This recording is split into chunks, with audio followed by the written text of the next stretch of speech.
మిమ్మును అనాథలనుగా విడువను. యోహాను 14:18.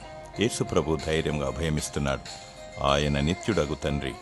ఒకని తల్లి వారిని ఆదరించినట్లు నేను మిమ్మను ఆదరించదును అని సెలవిస్తున్నాడు.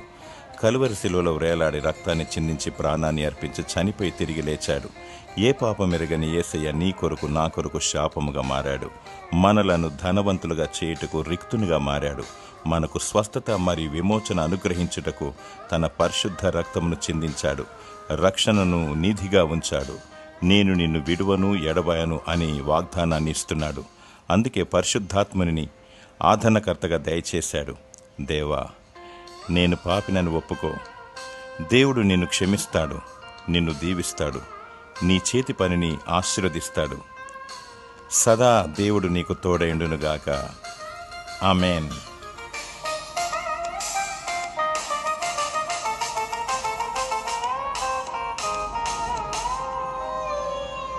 సృష్టికర్తవైన యెహోవా, నీ చేతి పని అయిన నాపై ఎందుకింత ప్రేమ?